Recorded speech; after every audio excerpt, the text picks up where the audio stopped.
Righto, so another Macallan, which we have the pleasure of tasting today. This is one of 4 expressions in their Replica series. So the Replica series from Macallan was created to sort of pay tribute to a series of antique bottlings, which they purchased from a private collector, around the year 2000, I think it was. Story goes that Macallan purchased these bottles. They were really chuffed with them, thought they were so exciting. They thought they'd recreate them so that everybody could share in the excitement. Right. So we filled all these bottles, got all the packaging, etc. sorted, and then somebody pointed out that the originals might not actually be legitimate. So we did a load of testing, carbon dating, laboratory testing stuff, and it turns out the originals, which Macallan had bought for a fortune, I'm led to believe, were 100% fake. Interesting. But we've now ended up with a result of something quite exciting. Yeah, it's kind of a bit of an unknown quantity for us, because this, obviously the presentation of the bottle is completely different to Macallan from that era. Yeah, such a massive investment from Macallan to do this in the first place. Yeah. I think it's quite exciting, whether you're a Macallan drinker or not. And I've ended up trying quite a lot of the modern interpretations of Macallan. If they've still aimed for this to be what whiskey was meant to be like back then, that's interesting. It doesn't really mean there's going to be that much consistency to it. It's kind of hard to predict what I this think is going that's to be what like. makes, if you ever get a chance to try, antique whiskey from, the 19th century or early 20th century, it's a great thing to do, because you think, this whiskey has been in this bottle for so a century or whatever. But whiskey from that era, it was notoriously unpredictable. A lot of it was undrinkable. And malt whiskey wouldn't have been popular, right? I mean, we're talking about this is blending. This blending was becoming a thing around the world. Yeah. But single malt whiskey would still be quite uncouth, I'd have thought. It was a lot of it was quite rough. And there were stories of around that time of, buying a whiskey in a bar and you might end up blind because it just chuck a load of there's probably quite a lot of people like us that are really into the whiskey and drink their whiskey. And lots of people these preconceived notions of it's not got an age statement, it's not got this, it's not got that. They weren't thinking about 18-year-olds and 21-year-olds in the 1870s. They were talking about if it's tasty, it's tasty. This would have been a Glenlivet Macallan, because Speyside is still referred to, right? So interested to taste it and see what we think. Yeah, it'll be interesting to see how it compares to sort of classic Macallan style. We don't really know anything about it in terms of cask type or age. All we know is that it is Macallan single malt and it's bottled at 40.6%. 40.6, okay, so this is right on the edge. Yeah, I'm expecting this to be a bit watery. Yeah. But we can give it a little worth try. saying for viewers as well, classic Macallan style, we're talking about, this is a nightmare, the top of these bottles. We talk about the modern day interpretation as a big, bold, Speyside whiskey that's approachable, very popular in the US. Okay, we'll try and get this bottle open. Let's get another... the Chronicles of Ross and Laurie trying to open up bottles. I know, you've been doing so well. I mean, so far, it's been an absolute disaster. And these bottle openers also aren't the best. But wish me luck. A poor workman blames his tools. Exactly, and I am certainly a poor workman. Okay. I mean, that came out like a dream. Thank you. Very good, Ross. Well done. Thank goodness. I'm glad we invited you along today. We finally got it. Glad you're serving a purpose. Okay, I'll put this away.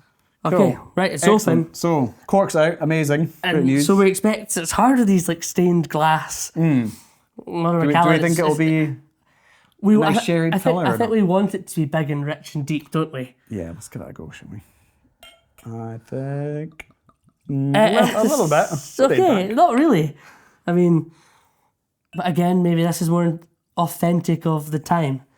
So 40.6%.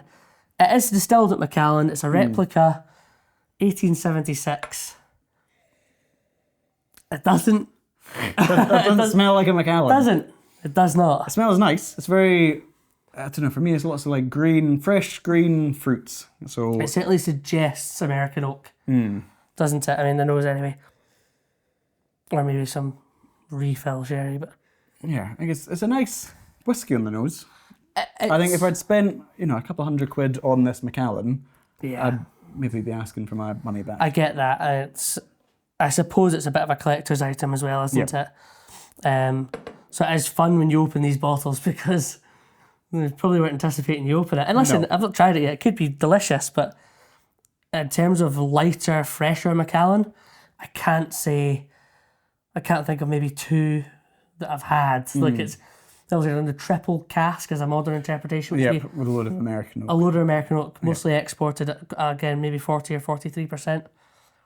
Maybe similar to that, yellow fruits and light. But I mean, it's a nice change. I think I like to be surprised with I was whiskey. certainly surprised, yeah. And I think Macallan, obviously, typically having such a big share influence, you could say that the distillery character gets overshadowed because it's just all Christmas cake and chocolate and stuff. So maybe this is a nice chance to see what the stills are up to.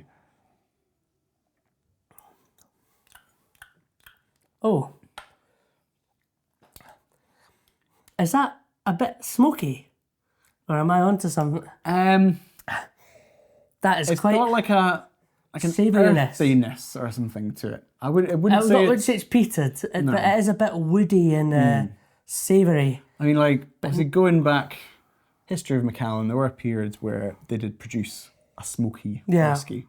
But it's, I think if you don't like peated whiskey, you'd still like this. You'd still be okay with this. It's not oaky in the sense of Macallan being big and juicy and leather and wood. It's more of a maybe slightly damp oak. I'm not that impressed, really. The nose is quite muted. Yeah. The palate is quite muted It's too. got a few little things going on at the same time, but it doesn't do any aspect of that spectacularly well, I don't think. It's okay, but it's not a bad whiskey. It just doesn't taste like what I thought it was going to taste like. I think I'm just a bit surprised. If this is what whiskey did taste like in 1876, They were... I'm sure it was great at the time. Yeah. But I think we're quite lucky nowadays. Yeah, it's a good dram. I think it doesn't taste like it's 40.1%. That kind of concerned me when I first saw it. I was like, it's just going to taste really watered down. It's just going to be really disappointing. But it has got a nice body to it. It's got nice fresh flavours to it. Well, Macallan's superb Speyside malt. I think that's generous. Yeah, maybe I'm being a bit clinical. Yeah. But it's just different. It is just different. It's apples, it's pears, I suppose, if you're really being generous. Tastes like a more full-bodied Glenfiddich. Kind of similar flavour profile, but maybe a little bit. Obviously, Macallan's got the small still, so it's got an oily spirit. I would say of other Speyside whiskies, I would like a lot of the flora and fauna taste maybe quite similar to this. What, your Manic Moors and Glenlossies and Glen Spey. It's probably not the highest quality of wood being used here, but also a very acceptable, easygoing whiskey. Yeah. Probably good in the highball. It sounds terrible because it's so much money for a bottle of whiskey. Would you dismiss it as a sort of generic Speyside single malt? Or is it I think if you told me that was a Glenmurray Elgin Heritage, I'd say that's really nice. I like that Glenmurray. And so that's why I'm probably being harsh on it because I've got this thing in my head that it's a really special Macallan and however much it might have cost. Yeah, I think I suppose to summarise it, this product was created as a collector's item. And it's an interesting whiskey to taste. Yeah. I'm really grateful I got to try it. Yeah.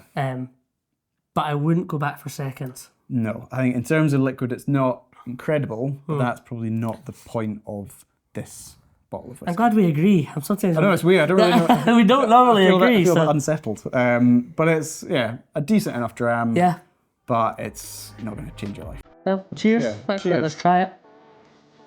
If you've enjoyed this video, don't forget to like and subscribe for more Bevvy content. We want to hear what you think, your best whiskey experiences, the whiskies you want us to try. It's a really exciting journey we're on, so make sure to join us.